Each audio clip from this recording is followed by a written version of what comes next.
Hi, everybody. I'm Casey with Mountain Cove Home and Family, and we're going to rock through the process of redesigning this French country armoire to old world style. This is a King Louis XV reproduction armoire from the 20th century, and it's just filled with grand, ornate detail. I started out with this armoire by giving it a deep cleaning inside and out, and then spraying it with 2 coats of spray shellac to lock in and seal all of the wood tannins and some of the wood grain so it wouldn't come through the paint. I am using a custom mix of chalk paint. This is a base coat and it is a pistachio green. For the paintbrush that I'm using, it's my favorite paintbrush. It is a Klingon brush, which is great at giving just a really smooth paint job. And then also it doesn't leave behind bristles like a lot of other brushes will. And so with this base coat, I am not trying to get every single little piece. I'm trying to get most of it, but we are just getting the paint on there, and we're going to go ahead and speed this process up a little bit now. So you can just see it is just applying the paint, and with chalk paint, you don't need thick, heavy layers. Just really like concise, thin layers, like one at a time, is all that you need. Because this is going to be an old world style, I'm only going to give this 1 coat of paint, and then I'm going to do some wet distressing and come in with a lot of detail. So this is what it looks like after just 1 coat of paint.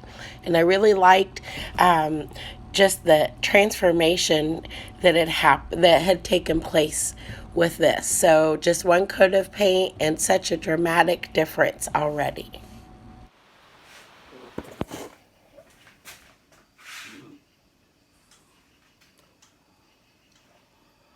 So what I'm doing right now is, and I've done it to up at the top and on this side right here, not to the lower, but to the top. This has been, I painted this about, 20 minutes ago. And so chalk paint dries quickly. And I wanted this mostly dry, and I'm coming along with just some water and a washcloth. And I'm just going over it. And this is how I do one of my techniques for old world style.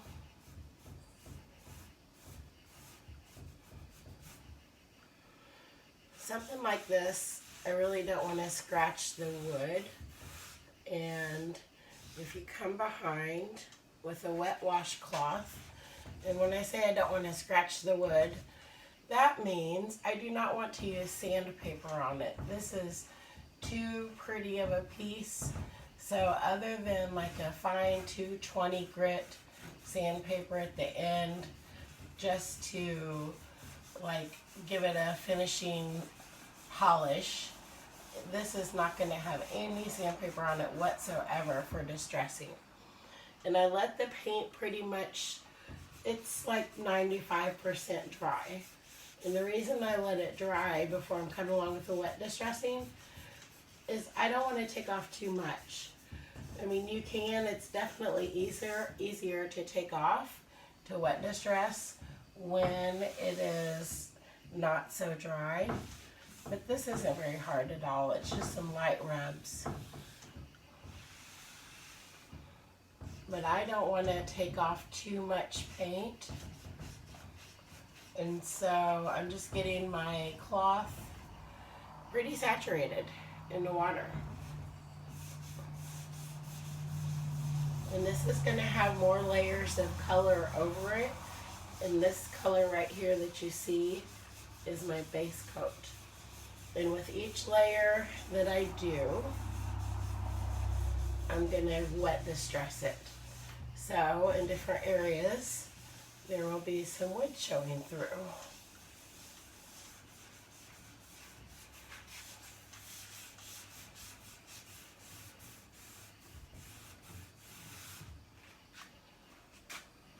There's really no need. I mean, once in a while on an old very rustic piece. I'll use sandpaper to distress it, but wet distressing does not scratch up and harm the wood. And once you do that, it's just hard to come back from that. So this is, I guess you could say, just a gentler way of doing it that I think kind of keeps the integrity of the wood. And this is such a beautiful piece that I really want to take good care of it. And I don't want to mar it up with some harsh sandpaper.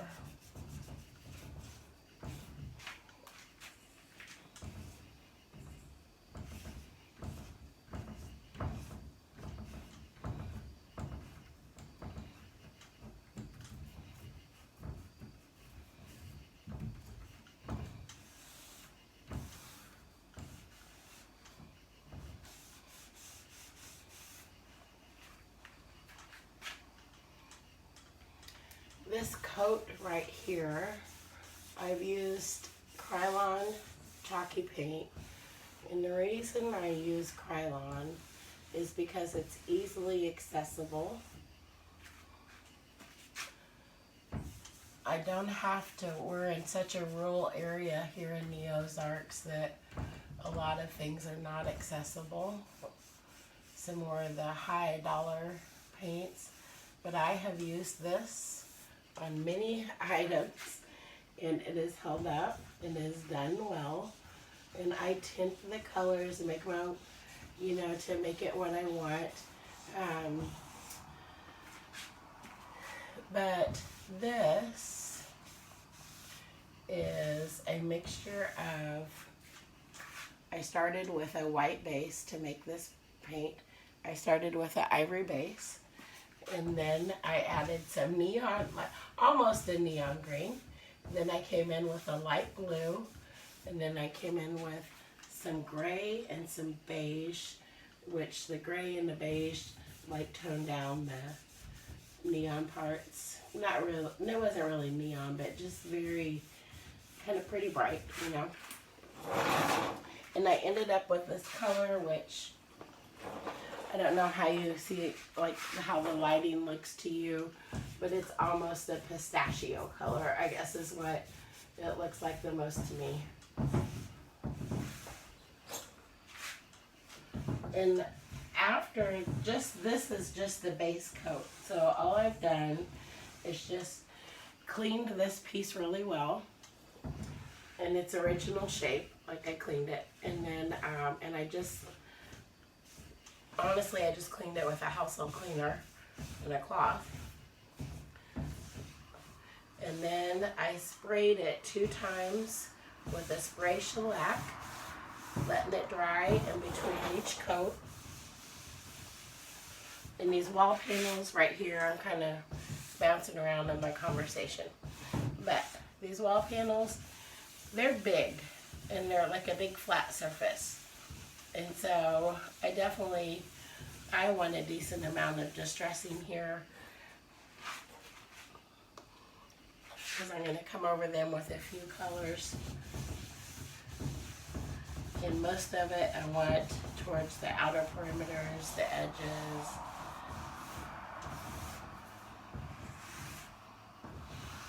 But as I was saying, this I like this as it is. I would buy this and put this in my home if I had room, but my home is already full of furniture. Like, this is one coat, not going over, not catching, you know, like not double coating. This is just one base coat put up just to get some paint on it. And then I've come over and towards the top, and on some areas, all of that is not complete, but it's just wet distressing. And to me, it looks gorgeous the way it is right now. I would buy this piece just the way it is and put it in my home if I had room. But I don't have room. But, and as much as I love it as it is, like once the wet distressing is done, there is so much detail that I want to come in and give some attention to. But this does go to show you, and maybe you, but definitely me, like how much a piece that has ornate detail, just one coat to like paint brings out the detail in this piece. In this piece, to give you, like tell you what it is, it's history. So I'll open it up. You can see the shelves. I don't know, like we have the shelves kind of leaning up inside. This is all solid wood, and you know most armoires have like a thin wall panel, but this is solid.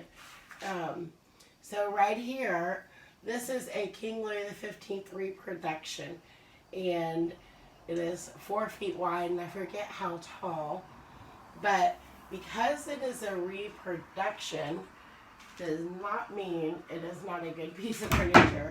This is actually, just by itself, would go for, I mean, without anything done to it, would go for a good amount of money. The King Louis original furniture came from, I think it was the 1800s, late 1700s, early 1800s. And it was his style, and what he had ordered was just very, very ornate, very detailed. And so these reproductions came out much later. Like this is a vintage piece, but it's not from the 1800s. It's a manufacturing company that would come in and is just reproducing those older styles in a way that is really well made with great wood and solid walnut. So just that in itself is amazing. And why paint it, right? Well, this little guy, big guy, I guess he's not too little, had sat on the marketplace for quite a while, and in a rural area in the Midwest, and the guy had not been able to sell it for a long time, and then we came along and snatched it up. And people are just kind of the trend is what has been, and I would say more than a trend, but we're moving away from, like, I think trends more apply to like certain types of colors that we do, but while we like the warmth of wood, it has been almost excessive. And so we're moving into, people are no longer afraid of color. Like it used to be in the 80s and 90s that all your wood, everything had to be brown. And now people are not afraid to paint. They're not afraid to bring color in the wood. Like color can go beyond throw pillows and lampshades. And it can go into your actual wood furniture that you use, your dressers and your dining room tables, and they want that interesting factor and the style. And here's the big thing to me. As gorgeous of a piece as this is, in solid walnut and well made, it is a factory finished piece. This is not handmade. It is a great piece, but it's a factory finished piece. And now it is becoming customized, hand painted, one of a kind. Nobody has another piece like this, just like this on the planet. But before the makeover, you couldn't say that. And so to me, the important part is it's just really honoring, you know, the work that's gone into it and the quality of furniture that it is when you're making it over. My goal is, I love the reproduction history of it, of what they were trying to do, you know, bring back those beautiful old European styles to life. Like, thank goodness somebody is doing that, because guys, I couldn't go and build this piece on my own, right? Like most of us couldn't, but somebody did, and now I want to take their piece that is quite old, even though it's not from the 1800s. It's still old. And I want to customize it and give it the old world, colorful, vintage, European appeal and style. And so that is the goal. I want it to not make it look like it is a factory finish. And before, it did look like a factory finish with its shiny, perfect wood. And as good as wood as it was still not incredibly unique. And so, but now it is going to be a one-of-a-kind piece. And I just hope to, maintain and enhance its integrity. And so that's the goal, to maintain and enhance the integrity.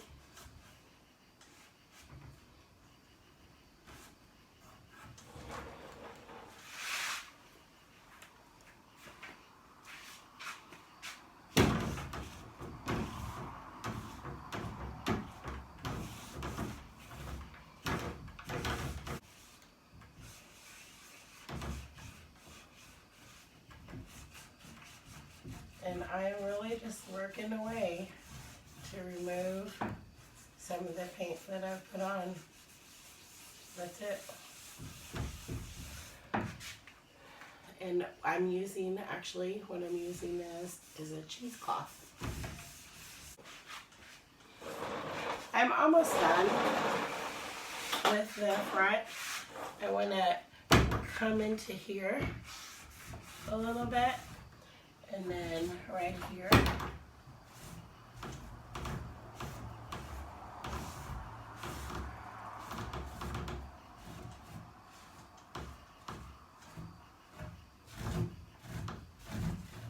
roll or wipe your drips away, going along the grooves, going along all the edges where you would naturally expect to see some distressing. Let's go along up here. Oh, it's so pretty. I love that. I want to come in along these edges.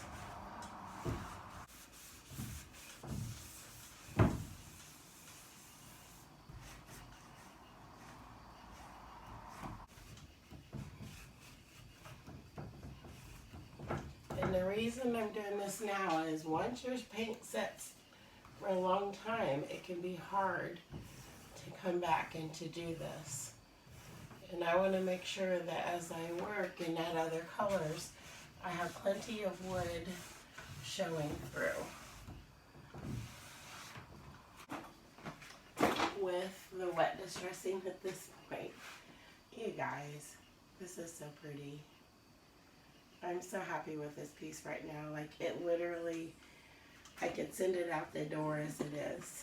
I could. Like, I love how it looks right now. I love it. But all of these little circles and this and all of this detail is just like screaming at me to try something out on it. And because it's not very often you get to work with a piece like this, I'm just going to try something out on it and see where it goes. And if it doesn't turn out the way I hope, I can always come back over it with this green. So no harm, no foul. When you get a piece like this, why not experiment a little bit? But right now, this is lovely. Just absolutely lovely. Anything I do beyond this is just for a creative experiment. That's the truth. That's what's going to happen. Is I'm just going to creatively experiment. So, thanks for following along. Bye.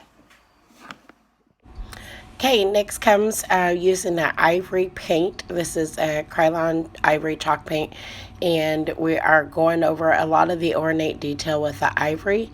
And then as I was going over it, I would come back and do some wet distressing to just kind of soak my cloth into some water and remove it. And using a small detail brush makes it a lot easier to get all of the just intricate ornate detail. In addition to the ivory, I also used, I custom mixed kind of a muted dusty rose color to do some of the flower blooms on the detail. And then I also came in with some liquid gold leafing, and the liquid gold leafing is going to be on the sides of both of the sidewall panels and just on the kind of the detail trim, as well as on different places of the ornate detail throughout the armoire. And also, in addition to the ivory, which was the biggest part of the detail color that I did, and then the kind of the rose color, and then the liquid gold leafing, I also used like a gunmetal gray, and that's going to be more noticeable towards the end. There were lots of little small wooden circles, and so I just spread those out with the spread out the gunmetal gray, and I alternated on these small wood circles just to give it with the gold, just to give it some contrast. And I really like how that turned out. So the ivory really served well to tone down that green and bring in some light, romantic, kind of vintage linen color, and just almost made it look lacy in some places. And so those contrasts, I think, really came out just to be really appealing. And this is what it looked like at the end of day 3. Day 4 would come with just a more detailed touch up, and then we would also go ahead and do the final coat waxing. And this part right here just really lets us to see the contrast of the ivory and the gold and that rose color against the background of the green and the antiquing of the wood showing through. You guys, this has been such a fun journey. It was a privilege to work on this French wedding armoire. Thanks for coming along with me. Again, I'm Casey with Mountain Cove Home and Family. This will be sold through our Etsy shop, Mountain Cove Market. And I would love it if this video has been helpful for you. If you want to learn more about redesigning in a French country, old world style with furniture that you may come across, if you would just hit the like button, and if you would subscribe, and we'll do our best to have some more video content out also. And you can follow us on Facebook at Mountain Cove Home and Family and Mountain Cove Market.